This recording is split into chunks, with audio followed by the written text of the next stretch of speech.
Hey, what's up you guys? My name is Tyler Rugge. Welcome back to my YouTube channel. So for today's video, I'm going to be talking about some controversial topics that pertain to pet keeping or just pets in general. I actually asked you guys on Twitter and Instagram what controversial topics you guys wanted me to talk about. And upon reviewing all of the submissions that I got, I came to a realization that a lot of my opinions on these topics are most likely going to be pretty unpopular. I feel like a lot of the things I'm going to talk about are things that are widespread misinformation, where one person will say something that sounds really shocking and crazy, and then everyone just kind of jumps on the bandwagon without actually realizing what is and isn't true. So I'm going to be talking about my opinions on these different topics and just the different reasons why I have these opinions. And obviously feel free to share your opinions on any of these topics down in the comments. However, please be civil in the comments, no being rude or mean to each other. We can have a civil debate down below without any of that. With all of that being said, I want to get straight into my controversial, unpopular opinions. So the first few topics that I actually want to talk about pertain to cats and dogs. The first topic that caught my attention that I thought was an interesting one to speak on is the topic of using e-collars and prong collars on dogs. I think a lot of people are unfortunately misinformed on the use of prong collars and e-collars, but let's talk about what they are.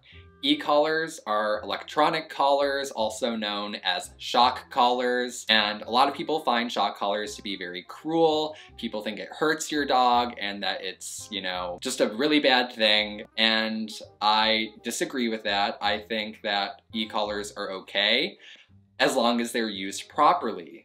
And that's the key thing here, is as long as they're used properly, because yes, shock collars, e-collars, they can be used to hurt a dog if you're not using it properly, or if you're, just sick in the head and you want to hurt your dog. Shock collars will have a 1 to 100 scale, and you're gonna start off on the lowest setting and work your way up to a point where it's not going to hurt your dog, but it's just simply going to get your dog's attention. So they're gonna kind of be like, whoa, what was that? It's not gonna hurt your dog. If you're hurting your dog, you're doing it wrong. And they don't actually shock your dog. A lot of people compare it to the stim pads that are used by physical therapists to stimulate your muscles. You just want it to be at a point where it's gonna get your dog's attention. E-collars, not the worst thing on this planet. So prong collars, same deal, a training tool used to help train dogs. A lot of the time it's used for behavioral training or trying to teach your dog how to walk properly on a leash. And a lot of people have this idea that they're super cruel and super harmful on your dog. People think that it's going to damage your dog's trachea. All of these negative things are thrown around about prong collars, and they also look kind of scary, which doesn't help. But at the end of the day, are prong collars actually cruel to use? My answer to that is no, they are not. Of course, prong collars can hurt your dog, as can e-collars and as can a normal collar. But the only way it's going to harm your dog is if you aren't using it properly. You need to have a properly fit prong collar, and you need to know how to use it, how to position it on your dog, and you need to be responsible. Any dog that ends up with an injury from a prong collar are usually from people who are not properly using them. There's a lot of irresponsible people out there who do stupid things like leave their dog tied out outside on a prong collar and leave them unsupervised, and that's a huge no-no. Also, if you're yanking on your dog, being really rough with them with the prong collar, of course it's probably gonna hurt your dog. You just need to be responsible. Only use the prong collar while your dog is supervised and while you are working on training your dog or going on walks with your dog, and never leave your dog outside on a prong collar. All of the injuries that come from prong collars are from people not using them properly. A normal collar that you just have on your dog all the time can hurt your dog, damage your dog's trachea, cause injuries. If your dog is a polar on a leash, and that can cause an injury too. So it's a lot better for your dog if it responds well to a prong collar, to use a prong collar to train your dog how to properly walk on a leash so that your dog isn't pulling And there are a lot of people, I know people who don't take their dogs for walks because their dog like is untrainable and is so bad on the leash and pulls and all this stuff. And I think it's more cruel to not take your dog on a walk. Try to use a prawn collar if you're comfortable with it and you know how to properly use one. And it'd be much better to train your dog on a prawn collar than to never take your dog on walks. The next thing that you guys wanted me to talk about was adopt, don't shop. So adopt, don't shop is a huge movement, especially on social media, on Facebook. So many people say adopt, don't shop. And I used to be a huge adopt, don't shop person a while back. But since then, and since I've educated myself, I have changed to more of a adopt or shop responsibly mindset. Because, hear me out, what some of you guys need to realize is not all breeders are terrible. Most breeders out there are bad because there are just so many backyard breeders, so many irresponsible breeders that they almost drown out the actual good breeders out there. But if you are making sure that you are going to a responsible and reputable breeder, then there is no issue with choosing to purchase a dog. Now, of course, there are plenty of dogs in shelters. Dogs are flooding shelters, and if you are comfortable with rescuing a dog and you think a rescue dog will be a good fit for your home, then of course I will always push rescuing before going out and buying a dog, but rescuing just simply isn't the best option for a lot of people. One of those reasons is because a lot of rescue dogs are unpredictable as far as their temperament goes, as far as their health goes. And let's say you have little kids at home or you have other pets, it's not always the safest option to rescue a dog that might be unpredictable. Whereas a dog that comes from a reputable breeder, you know what its temperament's gonna be like. And one of the reasons for that is a huge factor that plays into your dog's temperament is genetics. And responsible breeders are selectively breeding dogs that have good genes and good temperament and good health. And not only that, but responsible breeders are not responsible for dogs in shelters. Responsible breeders will make you sign a contract saying that if for any reason you can no longer take care of your dog at any time, if for any reason you're thinking about rehoming your dog, that you will not take your dog to a shelter and that you will return the dog to the breeder. All of the dogs in shelters are from people who bought their dog from an irresponsible breeder. If everyone who bought a dog bought their dog from a responsible breeder that made them sign contracts, then there wouldn't be dogs in shelters. There just simply wouldn't be. Otherwise, you would be breaking contract by allowing your dog to end up in a shelter. Now let's backtrack. I still think that if you are confident in getting a rescue dog and that you think it'll be a good fit for you, I think that you should definitely go ahead and do that. But the whole mindset of you should not buy a dog ever just isn't good, because if nobody's buying dogs from responsible breeders, then there isn't going to be anyone breeding healthy, well-tempered dogs. And we need people to be breeding healthy, well-tempered dogs so that they still exist. There are so many dogs that are just like deformed, they have terrible structure, terrible temperament, terrible health. The issue is irresponsible breeding. For that reason, I think that there are reasons to go to a breeder, but as long as everyone who chooses to go to a breeder goes to a responsible breeder, in the long run, that would cause no dogs to end up in shelters. Does that make sense? I hope that makes sense. I know there's gonna be at least like 2 or 3 people who comment down below, I'm unsubscribing because you like breeders, and that's fine. Goodbye. That's just my opinion, and also kind of just fact that, you know, the whole shelters flooded with dogs crisis is due to backyard breeders, and I am not saying to go to a backyard breeder. That's that on that. So the next thing I'm gonna talk about, let's just do a short one, declawing cats. I think declawing cats is stupid, it's cruel, don't declaw your cat. If you want a cat that doesn't have claws, go to a shelter and try to find a cat that is already declawed, but by no means go rescue a cat or go purchase a cat that isn't declawed and get its claws removed. If you don't want an animal that is going to scratch up your furniture, just don't get a cat. It's not right to get a cat and then be like, I'm gonna rip its claws out because I don't want it to have those. That's my opinion. I'm pretty sure that one is a popular opinion though. So yeah, that one wasn't very controversial, but yeah, I had to have one popular opinion in there at the very least. So the next thing I'm going to talk about is outdoor cats. Basically, some people choose to either let their cat live outside, or people will let their cat go outside and like run around free outside for funsies. And this is something that I am completely against. I think that letting your cat go outside is a terrible idea, and let me explain that to you. There are, of course, going to be exceptions to this. There's always exceptions. For the majority of people, I think that you should not let your cat outside. And the very first reason for this is because of your cat's safety. I am looking out for your cat. I don't want your cat to die or get hurt. There's a lot of danger out there when you're letting your cat just run around in the world free. There's cars that hit cats and kill them.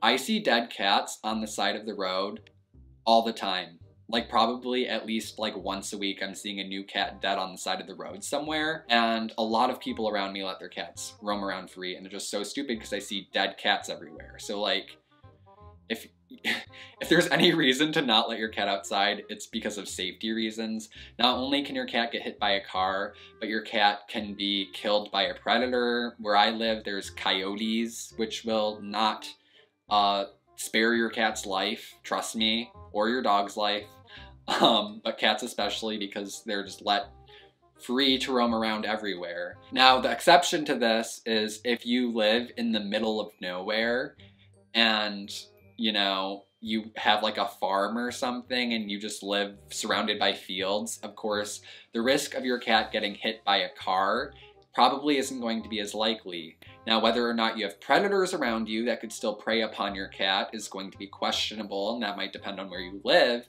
but that's also something to take into consideration. However, even if you live in the middle of nowhere, there are other reasons why you shouldn't let your cat outside. And the other main reason is that cats are extremely detrimental to native species. Cats are invasive. They are not natural to, like, I mean, obviously cats come from somewhere, but like, at least, you know, where I live, cats are not like native to here. Your cat's a predator, and your cat's going around and killing a bunch of native species, like birds especially, and it's endangering native species. And that's actually a huge issue. You can look it up if you want to, but it's actually an issue where people's free-roaming cats are killing a bunch of native species and endangering them. It's the same reason why in Florida, like iguanas and pythons are invasive. It's because people like let them go, and then they're going around killing a bunch of native species and messing with the ecosystem. And of course, no one has an issue with saying don't let your reticulated python outside because nobody likes snakes. But as soon as someone says, don't let your cat outside, everyone's like, oh my God, no, my baby loves running around free outside. Just don't let your cat outside. I don't know. Like, I guess if your cat doesn't have a prey drive and you live in the middle of nowhere and your cat's not gonna get hurt, then I guess there isn't really a whole lot of danger in it. But for most people, that doesn't apply. And especially where I live, I see dead birds that are like torn open all over the place, and I also see dead cats. So I'm just like, please stop letting your cat outside. It's not good. I think that's all of the cat and dog related ones, so we can move on to some of the other random ones. One thing, and this is a huge thing in the reptile keeping community, is the topic of spider ball pythons. Spider ball pythons are a morph of ball python that is common to cause neurological issues within the snake.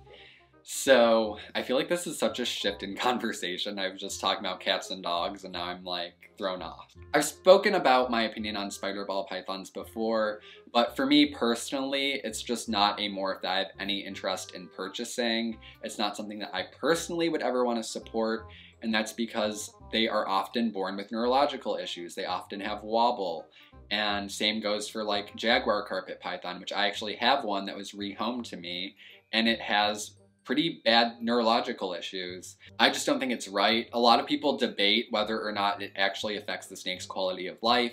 There are some spider ball pythons that show little to no signs at all of neurological issues, and some breeders will say, oh, well, see, none of my spider ball pythons really have issues, so I don't see an issue with breeding them. But then there are also breeders who have like really messed up snakes. So in my opinion, there's just no point in breeding a snake where there's a risk of it having issues when there's a ton of other morphs of ball pythons that are beautiful and they don't have any issues at all.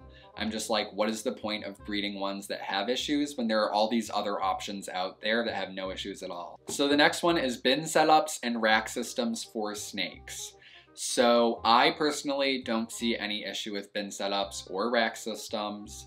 I think that visually they aren't as appealing, but at the end of the day, if your bin or your tub is the right size for your snake and you provide it with all of the proper enrichment and things that it needs in order to thrive, then I don't see an issue with it. A lot of snakes actually prefer being in a rack over being in a glass tank, because racks are a lot more secure and they are like enclosed all the way around. And although you can't really see your snake well unless you pull the tub out, your snake is gonna probably love it, honestly. One of the reasons why we keep snakes in tanks isn't for the snake's well-being, it's just for us and our viewing pleasure. But snakes actually do enjoy rack systems, and I think as long as they have all the proper enrichment and it's the proper size, then I think that there is no issue with it. Snake Discovery is a fellow YouTuber who does a lot of reptile videos, and she keeps her snakes in racks, and she has videos that show great examples of rack systems that have a bunch of enrichment. So someone said peeling off snake sheds. I don't see an issue with helping your snake shed if you see your snake has tried to shed and it has stuck shed and it, you know, just didn't get all of it shed off. I don't see an issue with soaking your snake and trying to help it get the shed off as long as the shed's ready to come off. I don't think there's a problem with it. There's just a problem if your snake is about to shed or your snake has just started to shed and you're just peeling it off for no reason. Then that can be bad. It can be harmful to your snake if the shed's not ready to come off. It can really pull at their scales. I wouldn't recommend just peeling your snake's shed off for funsies, but if your snake is, you know, struggling a little bit with its shed, I don't see an issue with soaking it and going through the proper measures to help it get the rest of its shed off. Okay, so I'm just gonna talk about one more thing because this video has been so long. I could just go on forever, so definitely give this video a thumbs up and let me know in the comments if you want me to do another one of these, because I could go on forever. Some of the topics I talked about earlier, I feel like I didn't even explain them well enough, so I could probably just make dedicated videos. Like all of those could be their own 10-minute video, but I just tried to graze the surface here, so apologize for that. But the last thing I'm going to talk about is loose substrate for bearded dragons. And again, this is something that I talked about in some of my other videos. I actually have a video where I talked all about my opinion on substrate for bearded dragons, so I would recommend checking that out. Basically, there are some loose substrates that I'm okay with, and there are some loose substrates I'm not okay with. That's the short answer. I think loose substrates can be a good option for some bearded dragons, and some people just don't want to use loose substrate, which is fine, and there are other options you can use if you're afraid of loose substrate, but I don't think loose substrate is the worst thing ever. I keep my bearded dragon on loose substrate because my bearded dragon is in a bioactive setup, and I haven't had any issues at all. So yeah, basically I don't want to go on a huge tangent, but if you want to hear my full long-winded opinion on bearded dragon substrates, check out my video on that, which again will be down below. I think that's it for today's video. I'm gonna stop it there. If you guys want to hear me talk about more controversial topics, then definitely let me know. Thank you guys so much for watching today's video. Subscribe if you're new here, if you would like to see some of my other animal content. Check out my social media. You can follow me on Twitter and Instagram at Tyler Rugge, and I will see you guys in my next video.